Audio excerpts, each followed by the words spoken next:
Joshua Van UFC Flyweight Champion ဖြစ်သွားပါပြီ။မြန်မာပြည်ကနေထွက်ပေါ်လာတဲ့ပထမဆုံး UFC Champion ဖြစ်သမိုင်းမှတ်တမ်းတင်သွားသလိုရှေ့တောင်အာရှကနေပထမဆုံးထွက်ပေါ်လာတဲ့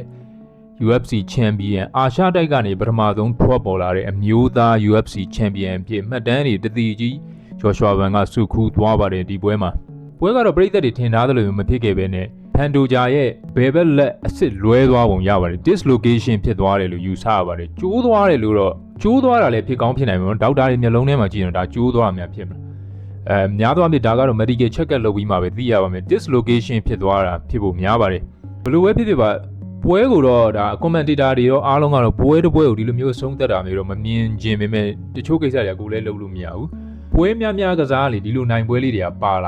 လာတတ်တယ် Max Holloway Oliveira ကိုနိုင်တော့ကလည်းဒီလိုမျိုးပေါ့နော်လက် injury ဖြစ်သွားတယ်အဲ့တော့ပွဲများထိုးလေကိုတပွဲတလေကဒီလိုမျိုးပွဲတွေပါလာတယ်ပန်တိုဂျာအတွက်ကံမကောင်းစွာနဲ့ပဲ၅ပွဲမြောက်ချန်ပီယံကာကွယ်ပွဲမှာအခုလိုလာဖြစ်တယ် Joshua Van ကလည်းတိတ်ပြီးအားထုတ်မှုသိမ့်မလုပ်လိုက်ရပဲနဲ့ဒီပွဲကိုအလွယ်တကူအနိုင်ရသွားတယ်ပေါ့ Joshua Van ဘက်ကတော့အားလုံးအမျက်တွေပဲအာရှတိုက်ဘက်ကလည်းအမျက်တွေပဲရှေ့တောင်အာရှဘက်ကလည်းအမျက်တွေပဲမှတ်တမ်းမှတ်ရတဲ့အားလုံးကလည်း Joshua Van ဘက်မှာပဲရှိသွားပါတယ်တော်တော်လေးကိုဂုဏ်ယူစရာပါဒီခိုက်တန်ကိုဘယ်လိုဖော်ပြမလဲတော့မသိပါဘူးပွဲကတော့ပွဲစ round 1 26 second မှာပဲပွဲပြီးသွားတယ် total strike အနေနဲ့ဆိုရင် Alexander Pantoja ဘက်က significant strike 6 ကြိမ် Joshua Van ဘက်က2ကြိမ်ပဲထိုးလိုက်ရတယ်ပေါ့နော်အဓိက Pantoja head kick ကန်တဲ့ချိန်မှာ Joshua Van ကအတင်းပြန်တွန်းလိုက်တဲ့အနေထားမှာပဲအစ်စ်လွဲတဲ့အခြေအနေကိုရောက်ရှိသွားတာပါ Joshua Van ရဲ့ကစားသမားဘဝမှတ်တမ်းထဲမှာ16ပွဲနိုင်2ပွဲရှုံးဆိုတဲ့ရလဒ်ကိုလက်ရှိမှာပိုင်ဆိုင်ထားပါတယ်တပြိုင်နက်တည်းဒုတိယတပြိုင်နက်တည်းဒီပွဲအပြီးမှာပဲဂျိုးရိုဂန်အတည်ပြုသွားတာက Alexander Pantoja ရဲ့ဒဏ်ရာအခြေအနေတကယ်လို့အစ်စ်လွဲသွားတာပဲဖြစ်တယ်ဆိုရင်တော့ Joshua Van နဲ့ Pantoja ပွဲကိုကျွန်တော်တို့သိမကြခင်မှာကြည့်ရဖို့များပါတယ်ဒါပေမဲ့အဲ့လိုဖြစ်တာမှမဟုတ်ဘူးဆိုရင် Joshua Van အတွက်တိုက်တဲ့ defense လုပ်ဖို့အတွက်က Tatsuro Taira ဆိုတဲ့ဂျပန်သားလေးရှိပါတယ်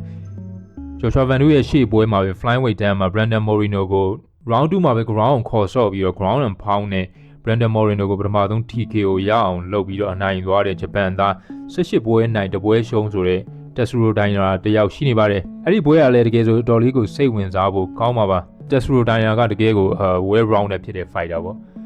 ဆိုတော့ဘာဖြစ်ဖြစ် Joshua Van အနိုင်ရသွားတယ်ဆိုတာတော်တော်လေးကိုဂုဏ်ယူဖို့ကောင်းတယ်ပွဲပြီးသွားတဲ့ပုံစံကတော့ပရိသတ်တွေမြင်ကျင်တဲ့ပုံစံလည်းမဟုတ်သလို organization မြင်ကျင်တဲ့ပုံစံလည်းမဟုတ်ဘူးသို့တော့ပွဲများထိုးလေဒီလိုမှတ်တမ်းလေးတွေကတပွဲတလေပါလာတတ်တာကိုတော့ကျွန်တော်တို့တွေ့ရပြီးတော့Joshua Van ပွဲတဲ့ကိုဝင်သွားတဲ့ပုံပထမ24စက္ကန့်ဆိုပေမဲ့ striking တိကျမှု ground မှာပူးဖို့ကြိုးစားတဲ့အချိန်မှာပြန်ခွာလိုက်မှုကိုကြည့်ချင်းအပြင် Joshua Van လည်းဒီပွဲကို ground game ကိုအများကြီးပြင်ဆင်ထားတယ်ဆိုတာတွေ့ရတယ်ဆိုတော့နောက်တက်တွေ့ရမယ့်ဂျပန် fighter ကလည်း ground game ကိုသွားမယ်လို့ဖြစ်တဲ့အတွက်အဲ့ဒီပွဲကလည်းတော်တော်လေးကိုစိတ်ဝင်စားဖို့ကောင်းမှာပါ commentator DC တို့ဘာလို့ပြောတာဒီနှစ်ယောက်လုံးကဘာ injury မှမဖြစ်လိုက်တော့ပွဲကထင်ထားတဲ့စောပြီးတောင်ဖြစ်လာဖို့ရှိနေပါတယ်